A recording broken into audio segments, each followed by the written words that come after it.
안녕하세요. 오늘 학부모 토론회 2부 진행하려고 하는데요. 지금 이번에 제가 책을 내고서 질문을 해주시는 분들이 굉장히 많으세요. 보신 분들은 아시겠지만 안에 그 QR 링크가 다 있어요. 그래서 제가 자료를 많이 올려드렸는데 그 자료가 저희 학원 카페에 있다 보니까 QR을 타고서 카페 자료실로 들어오셔서 이제 거기서 질문을 올려주시는 어머님들이 많으신데 그 질문을 위주로 오늘 좀 설명을 드려야 될 것 같아요. 제가 일일이 다 답변을 해드리기는 어려워서 유튜브 촬영을 할 때 한 번씩 그동안 올려주신 질문에서 공통되는 질문이 있으면 이렇게 한 번씩 같이 올려드리려고 해요. 영원맘님께서 질문을 해주셨는데 책을 읽다가 궁금해서 질문합니다. 책 내용 중에 영어의 문장이 왜 이런 순서로 되어 있는지 알아가는 시간이 필요하다라는 내용이 있는데요. 이제 영어를 시작하는 초3 아이에게 이걸 어떻게 알려줘야 할까요? 그냥 주어진 한글 문장을 보고 영어 문장을 써봐라는 아이 입장에서 너무 막막할 것 같아서요. 주어, 동사, 목적어, 이 어순을 알려주면 되는 건가요? 이렇게 기초 어순을 알려주고 문장 구조를 익히게 도와주면 되는 건지 궁금합니다. 그리고 틀린 부분을 50번쯤 틀려서 안 틀리기까지 아이 스스로 틀린 부분을 발견하게끔 집에서는 엄마가 지도해야 할까요? 이렇게 질문을 주셨고, 이 이외에도 이제 아이한테 대체 시제 설명을 어떻게 해야 될지 모르겠다는 그 질문들이 조금 겹쳐서 이번에 이제 그거를 설명을 드리려고 해요. 워크북 뒤에 실린 거 보셨나요? 만약에 그 워크북 갖고 그 둘째 아이를 지금 집에서 지도를 하신다고 하면 어떠실 것 같으세요? 둘째 아이는 어려가지고요. 아직 한국어를 이제 현재 과거? 그것만 얘기해도 아직 딱 오지가 않더라고요. 그래서 이제 문법적으로 뭐 이건 과거다, 현재다 뭐 이렇게 나눠서 가르치는 건 아직 무리일 것 같고요. 아직은 저는 노출에 초점을 두고 문법성은 좀 천천히, 그러니까 첫 문장을 조금 알고 있을 때 이게 왜 그렇게 얘기했는지 뒤에 이렇게 차근차근 논리적으로 설명할 수 있을 때 얘기해 주려고 아직 책은 적용하지 않았습니다. 이제는 2학년 올라가는 건가요? 예, 2학년 올라가는데 깜짝 놀랐어요. 밥을 먹는다와 밥을 먹었다 이 차이를 일단은 이렇게 딱 물어봤는데 네. 한국어로 일단 아직 설명이 안 돼요. 얘기해주면 그때는 이제 이러는데 그걸 영어로 들이미는 것보다는 조금 아직은 여기 책에서도 말씀하셨지만 한국어 조금 더 하고 쉽게 받아들일 때 영어가 이래서 이렇게 딱 그때 설명을 해주는 게 저는 나을 것 같아서. 제가 어머님들이 이 질문을 공통적으로 많이 주셔서 생각을 해봤어요. 영어를 막 시작하는 초등 저학년 아이들한테 어떤 느낌으로 시작하시면 되냐면 어머님들이 생각하시는 기준을 제가 우선은 많이 내려드려야 될 것 같아요. 아이들 어려서 이제 막 말하기 시작할 때요. 그렇게 말하기 시작하지 않나요? 엄마 밥이라거나 그게 하나하나. 예의가 없어서가 아니라 이제 말 막 하기 시작할 때 엄마 밥 주세요가 아니라 엄마 밥 이렇게 말한다거나 그럴 때 엄마 밥 주세요라고 해야지 정확한 문장으로 다시 되받아서 말씀해 주실 때가 있잖아요. 지금 영어를 막 시작하는 어린아이들한테 주어 동사를 말씀하시는 것도 말이 안 되고 어순을 말씀하시는 것도 말이 안 되고 그냥 지금 아이가 이제 만약에 단어로 말한다고 해볼게요. 뭐 breakfast나 뭐 rice나 정도의 말을 아이가 그걸 원해서 이제 그 정도 단어의 말을 했는데 그거를 그냥 한 문장으로 말하게끔 도와주시는 거예요. 그래서 아이들이 이제 막 말하기 시작했을 때 엄마 밥이라고 하는 애한테 엄마 밥 주세요라고 해야지 라고 말을 한 번 했다고 아이가 그 다음에 또 바로 엄마 밥 주세요라고 안 하면 그게 답답하거나 막 그런 느낌이 드시지 않을 텐데 영어에서는 어머님들이 생각하시는 기준이 좀 제가 생각하기에 확실히 다르신 것 같아요. 그래서 영어도 딱 그 수준으로 생각을 하셔야 될 것 같아요. 우선은 지금 초등학교 한 3학년이 되지 않은 물론 3학년이라도 이제 영어 문장 쓰기를 처음 시작하는 친구들이라면 그 정도 수준으로 생각을 하시고 교육을 시작하셔야 돼요. 우선은 현재 과거를 구분하는 데 초점을 두시고 근데 그거는 한국어 문장에서 먼저 해야 돼요. 영어에서는 처음 시작하는 아이들한테는 주어 동사 목적어는 얘기 절대 하지 마시고 제가 한번 예를 들어서 우리 이제 책에 있는 1-1 기초시제로 영어 문장력 키우기 워크북 50선 1-1에 있는 그거를 한번 해볼게요. 1-1이랑 1-2가 이제 있어요.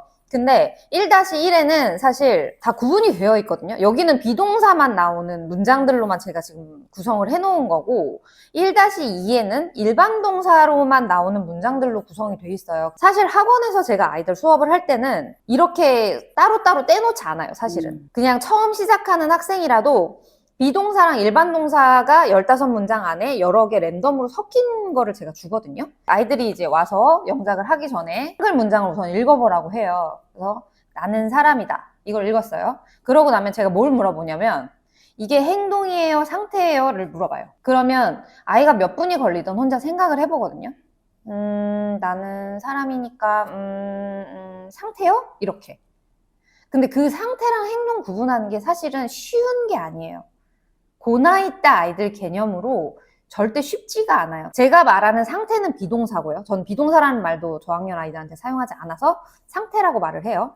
그리고 이제 행동은 일반 동사를 말하는 거예요. 상태는 이제 비동사를 써야 되니까 아이가 만약에 구분을 못해요. 이번에 구름은 회색이다가 있어요. 근데 구름은 회색이다, 행동이요? 이렇게 아이가 말을 했어요. 상태랑 행동을 구분을 잘 못해서. 그러면 저는 다시 물어봐요. 구름이 회색인 게 움직일까 안 움직일까?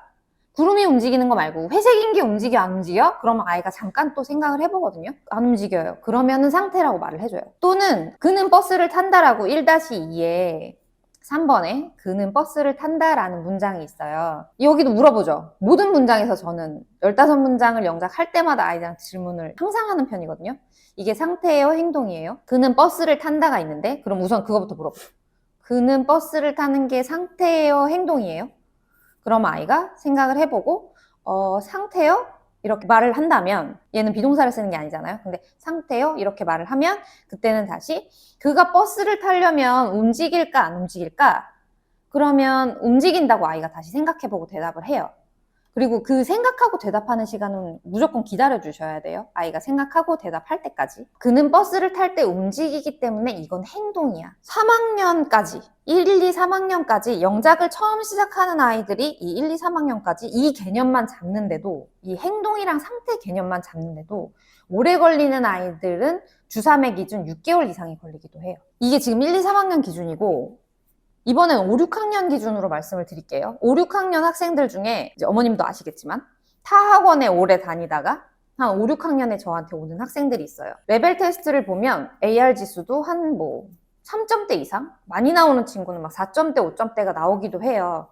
그럼에도 불구하고 이 상태랑 행동을 구분하는 비동사랑 일반 동사를 한글 문장을 읽고 구분하는 게 아이들한테는 쉬운 일이 아니에요.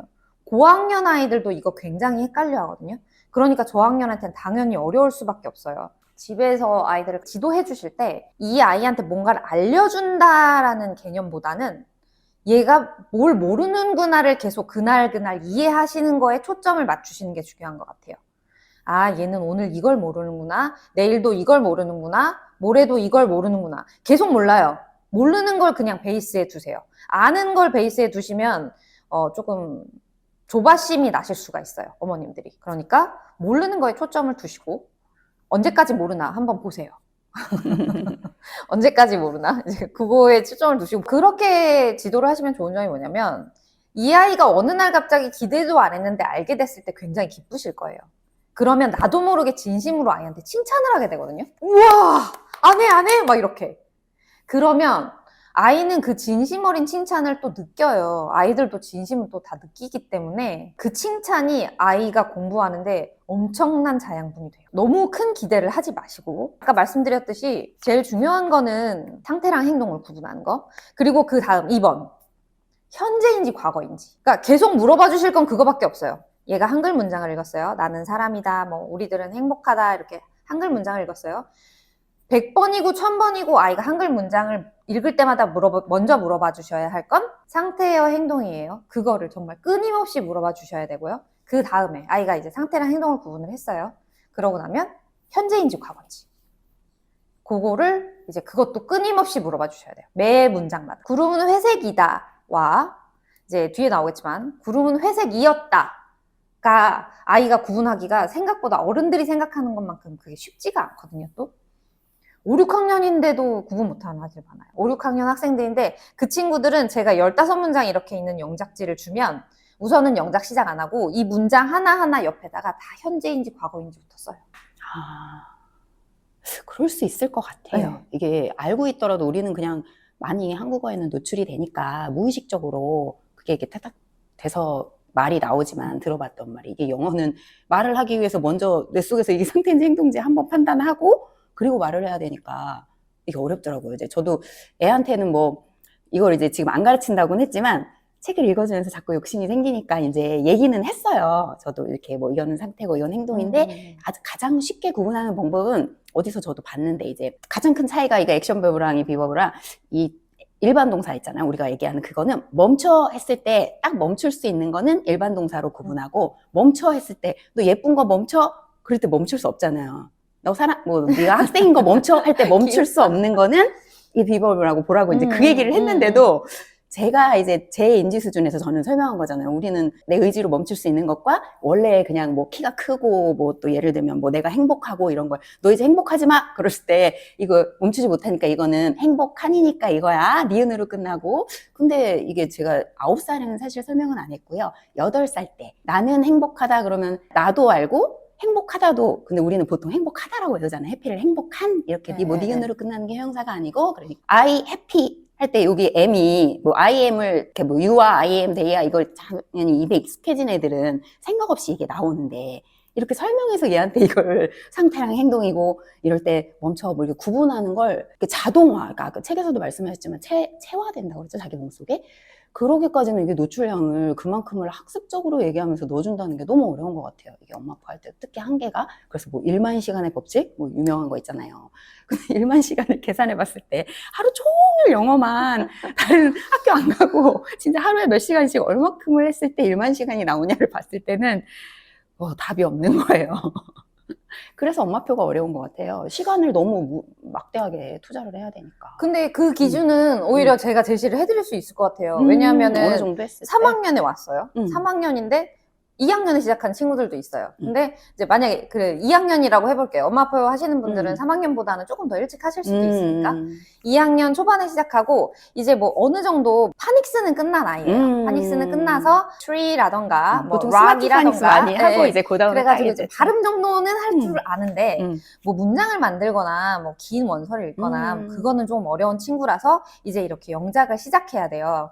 그런 수준의 친구들을 제가 가르쳐 본 결과가 굉장히 많으니까. 근데 주 3회 기준. 주 3회. 주 3회 기준으로 저는 하루에 15문장 하는데 2학년 학생들 같은 경우는 15문장 다 못할 때도 있어요. 왜냐하면 수업이 90분 수업인데 90분을 꽉 차게 이 15문장 갖고 씨름을 하다 그냥 가는 경우도 있어요. 그러면은 충분히 그러네. 네. 그러면은 이거 15문장 다 못하고 어떤 날은 그래 오늘은 열심히 했으니까 10개만 하자 이제 그렇게 하고 가는 날도 있지만 그렇게 주 3회 기준으로 90분씩 뭐 10문장 기준으로 할게요. 10문장에서 15문장 기준. 주 3회 10문장에서 15문장 기준으로 1년 정도가 지났을 때는 그러니까 꾸준히 한다는 기준으로 1년 정도가 지났을 때는 적어도 상태랑 행동은 구분하고요. 늦더라도 뭐 한 2학년 정도만 해도. 네, 1년 정도만 지나면 상태랑 행동은 구분을 하고 근데 그 상태랑 행동을 구분하는 건 사실 중학교 내신의 핵심이에요. 그렇죠. 네. 중학교 내신의 핵심은 결국에는 비동사랑 일반 동사의 구분인데 그 기본이 제대로 안 된 채로 중학교 가는 애가 생각보다 굉장히 많거든요. 그렇죠. I am run. 나 달려. 이렇게 정말 많이 나와가지고. I am run. I am run. 그리고 I running. I running. 나 달리고 있어. I running. 대표적인. 그렇게 원어민 어학원에 상당히 오래 다녀도 그렇게 말하는 구체적으로 딱 그걸 찝어서 설명을 안 듣고 그냥 노출 쪽으로 되게 저기를 받다 보면 그렇게 얘기해도 솔직히 알아듣거든요. 많이 배려해 주시고 얘가 무슨 말을 하고 싶은지 충분히 강사들은 알아들으니까 또 지적한다고 그게 한 번 들어서 그걸 내 말에 머릿속에 판단해서 적용하기는 진짜 어려운 것 같아요. 그쵸. 아이들은 한두 번 듣는다고 맞아요. 그거를 체화시키지 않거든요. 어른도 안 되니까. 제가 책에도 썼듯이 50번 이상 틀려야 돼요. 그러니까 똑같은 걸. 똑같은 내용을 상태랑 행동을 구분하는 거를 틀리고 그러니까 학원에 이 문장을 쓰는 연습은 사실 틀리려고 하는 거거든요. 잘하려고 하는 게 아니라 또 틀리고 또 틀리고 또 틀리고 이거 왜 틀렸는지 또 생각하고 또 생각하고 또 생각하고 그거 반복하는 거예요. 잘하려고 하는 게 아니라. 맞아요. 네. 어순하고 이거 관사 붙이고 수일치만 하면 그렇게 틀릴 게 사실 단어 모르는 건 뭐 어차피 그때 하니까. 단어 모르면 무조건 이제 단어 검색은 무조건 아이 손으로 스스로 네이버 사전 스스로 검색하게 해주시고 그리고 아이들이 그 타자 치는 것도 진짜 느리거든요. 한글 타자를 잘 못 쳐서 음. 저희 학원에서 수업하다 보면 이 한글 타자 이거 하나하나 찾아 들어가는 것만 단어 검색하는 것도 시간 막 5분씩 잡아먹고 그래요. 그래도 냅둬요. 왜냐면 그래야 자기도 답답해요. 저학년 아이들이 제일 싫어하는 게 뭐냐면 사전 검색하는 거예요. 왜냐면 여기서 사전 검색